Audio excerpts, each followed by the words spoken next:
The one big problem and the one absolutely intractable issue as far as technological measures are concerned is aviation. There are simply no technological substitutes for flying.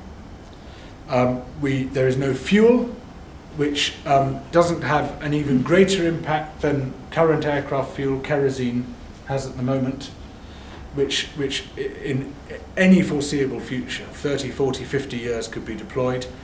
And there is no new engine on the horizon either, which is far more efficient than the jet engines we have at the moment. It looks bleak when it comes to alternatives to flying. I looked into the possibility of ultra-high-speed trains, TGVs or maglevs, and found that their carbon emissions are right up there with those of aeroplanes. That was one of many big surprises in researching this book.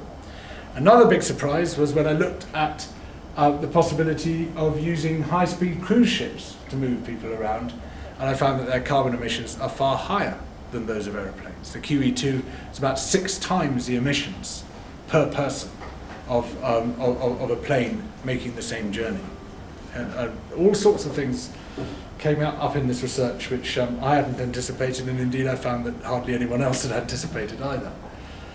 The only course of action as far as flying is concerned is greatly to reduce the number of flights we take, and we're talking about a reduction in the region of 90%. And this is very tough, this is very hard for people to contemplate, not least those people who have love miles. Now, love miles is a phrase I came up with in writing this book, which describes the distance between you and the people you love. If you have family in Australia, if you have a friend's wedding to go to in New York, you have love miles with those people. And you feel a moral obligation to redeem those love miles. And you're all laughing because I'm sure you've all got them and you understand what I'm talking about. And here we see two valid moral codes in irreconcilable antagonism. It is wrong not to go to your best friend's wedding in Cape Town. It is also wrong to go there. And in climate change, we see the requirement for a whole new moral code. Things which seemed entirely innocent, turning on the lights, turning on the kettle, watching telly, all those things now don't look so innocent. All those things involve you in moral choices, in moral decisions which weren't there before. Climate change requires a reorientation of our moral compass.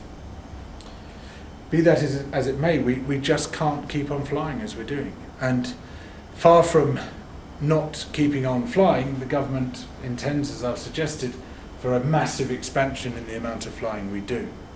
And this is in complete contradiction to all its other policies. And somehow that's something that we've got to swallow. Everything else is quite easy. Everything else is quite easy to swallow. But that aviation thing is very, very difficult. And I put it to you that the reason it seems so hard is that it affects you. Counter to that, I would say that it only affects people like you. The great majority of the world's people never fly, and they never will fly.